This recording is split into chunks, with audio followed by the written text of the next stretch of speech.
UTJ என்ற அமைப்பால் வெளியிடப்பட்ட அந்த ஒரு வீடியோ கடைசியாக ஒட்டுமொத்த சமூகத்தையும் கலக்கத்திலே ஆட்படுத்தி சந்தேகங்களை கிளப்பிய UTJ என்ற அமைப்பால் வெளியிடப்பட்ட அந்த ஒரு வீடியோ.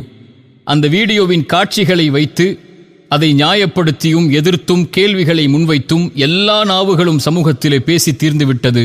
இறைவனால் பாதுகாக்கப்பட்டவர்களை தவிர என் தரப்பின் கேள்விகளையும் நியாயங்களையும் என் அவமானங்களையும் இதுவரை என் இறைவனிடத்தில் மட்டுமே முறையிட்டு வந்த நான் என் பொறுப்பை உணர்ந்து நடந்தவற்றை இறை சாட்சிகளோடு பட்டியலிடுகின்றேன். கடந்த ஆகஸ்ட் 8ஆம் தேதி நான் திருச்சிக்கு நண்பராக கருதிய ஒருவருக்கு நான் செய்த பண உதவியை திருப்பி பெறுவதற்காக வந்த நேரத்தில் அந்த நண்பனையே எனக்கு துரோகியாக மாற்றி அவரோடு சேர்ந்து சதி செய்து என்னை கடத்தியது யார்? 4 வாகனங்களை கொண்டு என் வாகனத்தை தடுத்து நிறுத்தி ஓட்டுநரை அடித்து காருக்குள் ரவுடிகளைப் போல் ஏறி என் மொபைலை என்னிடமிருந்து பறித்து ஒரு கட்டுமான பணி நடக்கும் இடத்திற்கு என்னை வலுக்கட்டாயமாக கடத்திச் சென்றது யார்? மார்க்க ஜமாஅத் என்று சொல்லும் நீங்கள் என்னை பாதிக்கப்பட்டவர்களுக்கு நீதி பெற அழைத்துச் செல்கிறோம் என்று அழைத்துச் சென்ற இடம் பள்ளிவாசலா, அல்லது உங்கள் ஜமாஅத்தின் தலைமையகமா, அல்லது கட்ட பஞ்சாயத்து செய்யும் முழுமை பெறாத கட்டிடப்பணி நடக்கும் ஒரு வீடா? இதுதான் நீதியை பெற்றுத்தரும் உங்களுடைய இடமா?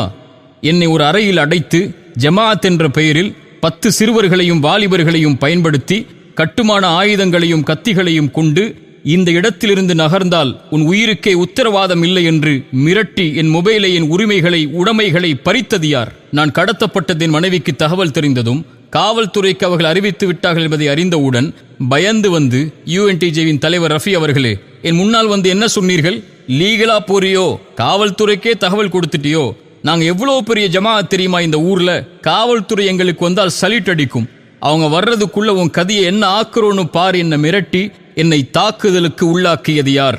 கட்ட பஞ்சாயத்து செய்ய உங்களின் நபர்கள் நீங்கள் கடத்தி சென்ற இடத்திற்கு வருகை தருவதற்கு முன்னால் காவல்துறைக்கு நீங்கள் கடத்திய சம்பவம் தெரிந்துவிட்டது, மாட்டி விடுவோம் என்ற பயத்தில் என் முன்னதாகவே வந்து தானாகவே 100க்கு கால் செய்வதைப் போல் கால் செய்து இங்கு பிரச்சனை நடக்கிறது, இவரை அழைத்துச் சென்று விடுங்கள், நாங்கள் பாதுகாத்து இந்த பிரச்சனையிலிருந்து ஒப்படைக்கிறோம் என்ற ஒரு நாடகத்தை அரங்கேற்றினீர்களே, மறந்து விட்டீர்களா?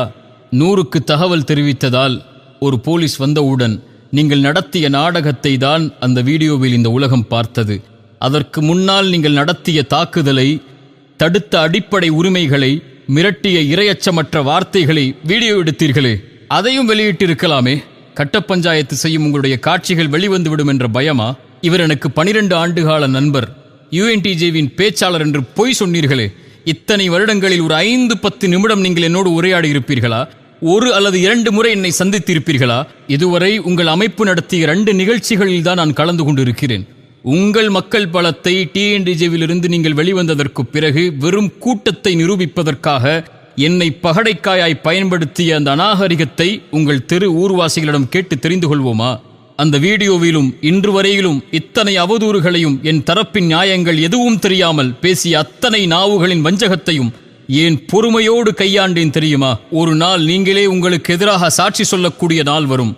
பொய்களை ஆதாரமாக கொண்டு வருவீர்கள் எனக்கு முன்னால். அதை முறியடிக்க இறைவன் என்னோடு இருந்து ஒரு நாளை ஏற்படுத்துவான் என்பதற்காக மட்டும்தான் அந்த நிலையில் நான் பொறுமையை கையாண்டேன். அந்த வீடியோவில் நீங்கள் எனக்கு முன்வைத்த அவதூறான குற்றச்சாட்டுகள், 1 கோடி ஹவாலா பணம், மாற்ற வந்தவரை பிடித்து விட்டோம், காவல்துறை உங்களுக்கே தகவல் கொடுத்தது இது நடப்பதை, நான் மாற்ற வந்த 1 கோடி ஹவாலா பணம் யாருடையது, எங்குடையது, யாரின் பணம் அது, அவரின் பெயர் என்ன, காவல்துறை உங்களுக்கு தகவல் கொடுத்தது என்று சொன்னீர்களே, காவல்துறை உங்களுக்கு தகவல் கொடுக்க நீங்க என்ன அரசு அதிகாரிகளா? அல்லது சம்பந்தமான விசாரணை எங்கே, வழக்கு எங்கே? 15 காவல் அதிகாரிகள் உங்கள் பள்ளிவாசலை சுற்றி இருந்தார்கள் இதை அறிந்தவுடன் என்று சொன்ன நீங்கள் 100க்கு நீங்கள் தகவல் கொடுத்தவுடன் ஏன் ஒரே ஒரு காவல் அதிகாரி மட்டும் வந்தார்? ஒரு குற்றவாளியை அப்படித்தான் பாதுகாத்து பைக்கில் அழைத்துச் செல்வார்களா? இல்லை என்றால் உங்கள் ரவுடி இந்த அராஜக போக்கிலிருந்து என்னை பாதுகாப்பதற்காக அவர் அழைத்துச் சென்றாரா? 10 கோடி மோசடி என்று கூச்சலிட்டீர்கள். யார் எனக்கு அந்த 10 கோடி அளித்தவர் என்று கூறினீர்கள்? எந்த அடிப்படையில் அவர் எனக்கு 10 கோடியை கொடுத்தார் என்று குறிப்பிட்டீர்கள்? சரி, அவர் 10 கோடி கொடுத்த கணக்கை அவர் நீதியாக நிரூபிக்கட்டும், உண்மை ஒரு நாள் வெளியே வரும். சரி, அந்த நபர் யார்? உங்கள் இயக்கத்திற்கும் அவருக்கும் என்ன சம்பந்தம்? உங்கள் 10 பேர் கொண்ட வெள்ளை யூனிஃபார்ம் அணியும் உங்கள் ஜமாஅத்திற்கு முதலீடு செய்யக்கூடிய நபர் அவர் இல்லையா? உங்கள் ஜமாஅத்திற்கு எதிராக அமைந்த TNTJ அமைப்பு தெருவாசிகளிடம் சென்று கேட்போமா? உங்களுக்கு முதலீடு செய்து உங்கள் ஜமாஅத்திற்கு வழிகாட்டக்கூடிய தலைவர் அவர்தானே. உங்கள் தலைவருக்கு கட்ட பஞ்சாயத்து செய்து ஒன்றை 100 பணம் வசூல் செய்து கட்ட பஞ்சாயத்து செய்யும் நாடகம்தானே அது. ஏன் அதை மறுக்கிறீர்கள்? நாவு கூசாமல் இரையச்சமின்றி ஒரு பெண்ணை வன்கொடுமை செய்தவன் என்று கூச்சலிட்டீர்களே, எந்த அடிப்படையில்? என் தனிப்பட்ட வாழ்வில் எதில் நீங்கள் பங்கு கொண்டீர்கள்? எந்த அடிப்படையும் இன்றி என் வாழ்வை குறித்து கேள்வி கேட்க உங்கள் இயக்கத்தின் சிறுவர்களுக்கும் உங்களுக்கும் தகுதி கொடுத்தவன் எவன்? இதற்கு சாட்சியாக நீங்கள் முன்வைக்கும் அந்த பெண் வழக்கறிஞர் யார்? அதை ஏன் மறைத்தீர்கள்? 10 கோடி முதலீடு செய்ததாக கூறுகின்ற உங்களின் தலைவரின் 4வது மனைவி இல்லையா அவர்? பொருளாதார மோசடிக்கு கணவரும் பெண் குற்றச்சாட்டுக்கு அவருடைய மனைவியும் இவர்களின் 10 பேரின் இயக்கம் ஒரு தனி மனிதனுக்கு எதிராக இப்படி படுகேவலமான அவதூறுகளையும் பொய்களையும் பொது சமூகத்தின் மத்தியிலே கட்டவிழ்த்து விட முடியும்? கடத்தல் மற்றும் காணவில்லை புகார் தங்கள் மீது இருப்பதை தெரிந்தவுடன் காவல்துறை தோலுரித்து விடும் என்பதை பயந்து தப்பித்து ஓடி எப்படியாவது பழியை போட்டு பகல் முதல் இரவு வரை பொய் சாட்சிகளை கொண்டு புகார் அளித்து எப்படியாவது இவனை சிறையில் அடைக்க வேண்டும் என்று முயற்சித்தீர்களே, கூச்சலிட்டீர்களே. உங்கள் கூச்சலை பார்த்து, உங்கள் வெள்ளையாடை இயக்கத்தை பார்த்து காவல்துறை அதிகாரிகள் சொன்ன வார்த்தைகளை நான் இங்கே கூறினால் என்ன ஆகும் உங்கள் ஜமாஅத்தின் நிலைமை? என்னை குற்றவாளி என்றீர்கள். அப்படி என்றால் உங்கள் இயக்கம் எந்த தொந்தரவும் கொடுக்க மாட்டோம், இவரின் பாதுகாப்பை உறுதி செய்வோம் என்று தலைதொங்க காவல் நிலையத்தில் நீங்களும் உங்கள் தலைவரும் எழுதி கொடுத்தீர்களே, அந்த நகலை நான் வெளியிட வேண்டுமா? காவல்துறை கைது என்று தலைப்பை வெளியிட்டீர்கள். அப்படி என்றால் என் பாதுகாப்பை உறுதி செய்ய, உங்கள் அராஜக போக்கிலிருந்து என்னை பாதுகாக்க என்னுடைய அறை வரை காவல்துறை வாகனங்கள் என்னை பாதுகாக்க வந்தது எதற்கு? துரோகத்தை கொண்டு என்னை வீழ்த்த நினைத்தீர்கள், கடத்தினீர்கள், தாக்குனீர்கள், ஆயுதத்தை கொண்டு மிரட்டினீர்கள், என் உடைமைகளை பறித்தீர்கள். அன்றாட தேவைக்கு நான் செல்வதை கூட கதவை திறந்து செல் என்று நாவு கூசாமல் அதிகாரம் செய்தீர்கள். 3 மணி நேரம் உணவில்லாமல் சிறுவர்களை கொண்டும் வாலிபர்களை கொண்டும் என்னை தாக்கி ஒரே இடத்தில் உட்கார வைத்தீர்கள். இதுதான் உங்களுடைய இஸ்லாமின் நீதியா? இது குறித்து காவல்துறைக்கு நான் அளித்த புகாரையும் மருத்துவ அறிக்கையையும் காயங்களின் புகைப்படத்தையும் வெளியிட்டால் உங்கள் நண்பன் நாடகம் என்னவாகும் என்று தெரிந்து கொள்வோமா? இங்கு தப்பிக்கலாம் உங்கள் அதிகார பணபலத்தை வைத்து. இறைவனின் நீதிமன்றத்தில் அணுவும் நகர முடியாது.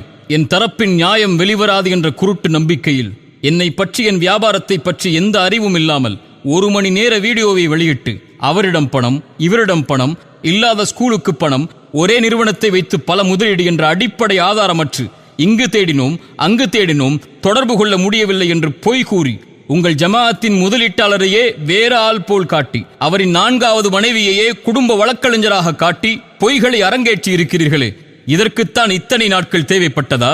அவரிடம் பணம், இவரிடம் பணம், இத்தனை முதலீடு என்று 1 வாரமாக என்ன செய்வதென்று தெரியாமல் என்னோடு தொடர்பில் இருந்த எல்லோருடைய பட்டியலையும் வாங்கி, பணம் திருப்பி கொடுக்கப்பட்டவர்களின் பட்டியலையும், லாபங்களை வாங்கிக் கொண்டு என்னை விட்டு சென்று விட்டவர்களின் பட்டியலையும், எந்த வியாபார அறிவும் இல்லாமல், உடன்படிக்கைகளை பார்க்காமல், 2 தரப்பின் நியாயங்களை பார்க்காமல் ஒருவர் மீது பொருளாதார பழிபோட ஏன் இவ்வளவு போராடுகிறீர்கள்? சரி, என்னை விமர்சித்தீர்கள். சரி, என்னிடத்திலே உங்களுக்கு 1000 முரண்பாடுகள் இருக்கலாம். இதற்கு எல்லளவும் தொடர்பு இல்லாத ஒரு முசல்மாவாகிய என்னுடைய அன்பிற்குரிய மனைவியை ஹலாலான முறையில் திருமணம் செய்து வாழும் ஒரு பெண்ணை நாவு கூசாமல், நாவுகள் பேச தயங்கும் நரம்பில்லாத வார்த்தைகளை வெட்க உணர்வில்லாமல் நடுத்தரவில் வைத்து ஒரு கண்ணியத்திற்குரிய ஒரு பெண்ணை பேச உங்களுக்கு தகுதி கொடுத்தவன் எவன்? உங்கள் குடும்ப பெண்களுக்கு, பிள்ளைகளுக்கு முன்னால் இதே வார்த்தையை பயன்படுத்துவீர்களா? இப்படித்தான் இறை தூதர் உங்களுக்கு வழிகளை கற்றுக் கொடுத்தார்களா? ஒரு முசல்மாவாகிய ஒரு பெண்ணின் கண்ணியத்தை இறக்குவதற்கு உங்களுக்கு எவர் தகுதி கொடுத்தது? என் வீட்டிற்கு ஆள் அனுப்பி என் தந்தை தாயை மிரட்டி ஒரு ஒப்பந்தத்தில் கையெடுத்திடும் வரை வீட்டை விட்டு வெளியேற மாட்டோம் என்று உங்களின் தலைவரின் 4வது மனைவியையும் அடியாட்களையும் வைத்து வற்புறுத்தி கையெழுத்து ஒன்றை வாங்கிச் சென்றீர்களே, மறந்து விட்டீர்களா? அதை மறைத்துவிட்டு பேசுகிறீர்களா? 5 மாதங்களாக என் நிறுவனத்தில் வேலை பார்த்து நாகரிக குறைவால் நீக்கப்பட்ட ஒரு பெண்ணை கையாளாக வைத்துக்கொண்டு மற்ற ஊழியர்களுக்கு பணம் கொடுத்து என் தம்பிகளாக, உறவுகளாக நான் என் சொந்தம் போல் வளர்த்தெடுத்த என் ஊழியர்களை முதுகில் நெஞ்சில் எனக்கே குத்த வைத்து, என் பத்திரங்களை, காசோலைகளை திருட வைத்து, என்னோடு வியாபாரம் செய்யும் எல்லா நபர்களையும் குழப்பி, ஒரு நிறுவனத்தை அல்லாமல் ஒரு தனி மனிதனின் வாழ்க்கையை அழிக்க துடிக்கும் உங்களுக்கு என் இறைவன் எதை கூலியாக கொடுப்பான் என்பதை பொறுத்திருந்து பாருங்கள். உங்களின் அரசியல் பணபலத்தை வைத்து எதையும் நிரூபித்து எனக்கு ஆதரவாக பேசும் எல்லோரையும் திருப்பும் முயற்சியில் கூட நீங்கள் வெற்றி பெற்று விடலாம். இறைவனிடத்தில் எப்படி தப்பிப்பீர்கள்? பொய் புகார்களை கொடுத்து, பொய்யான வழக்குகளை கொண்டு, அரசியல் பணம் விளையாட்டை வைத்துக் கொண்டு உங்கள் கடத்தல் தண்டனையை வேண்டுமானால் இந்த உலகத்திலிருந்து நீங்கள் தடுத்து விடலாம். இறைவனின் நீதிமன்றத்தில் எப்படி நீங்கள் தப்பிப்பீர்கள் என்பதை பயந்து கொள்ளுங்கள். இது குறித்த அவதூறுகளில் 10, 50, 100 கோடி என்று எந்த கணக்குகளும் இல்லாமல் நாவின் நரம்பில்லாமல் ஒருவர் மீது பழி போடும் இந்த மிகப்பெரிய பழிச்சொல்லை பயந்து கொள்ளுங்கள். பயந்து கொள்ளுங்கள். ஒருவரின் கண்ணியத்தை அளிப்பதற்காக பெண் பொருளாதார குற்றச்சாட்டை கொடுத்தால் இறைவனால் கொடுக்கப்பட்ட கண்ணியத்தை உங்கள் கரத்தால் பறித்துவிட முடியும் என்ற இறை நம்பிக்கையின் அவாவை பயந்து கொள்ளுங்கள். பயந்து கொள்ளுங்கள். உங்கள் செல்வ ஆசைக்கு உங்கள் நஷ்டங்களை மறைக்க ஒருவரின் மானத்தை அடகு வைக்கும் இந்த முயற்சியை பயந்து கொள்ளுங்கள். இறுதியாக நான் நேசிக்கும் என் சமூகத்திற்கு ஒரு செய்தியை கேள்விப்பட்டால் எந்த ஆராய்வும் செய்யாமல், இரு தரப்பின் எந்த நியாயங்களையும் அறியாமல், இரு தரப்பின் எந்த வாதங்கள் விவாதங்களையும் அறிந்து கொள்ளாமல் ஒரு தரப்பை நியாயப்படுத்தி இன்னொரு தரப்பை மரணிக்க செய்து விடாதீர்கள்.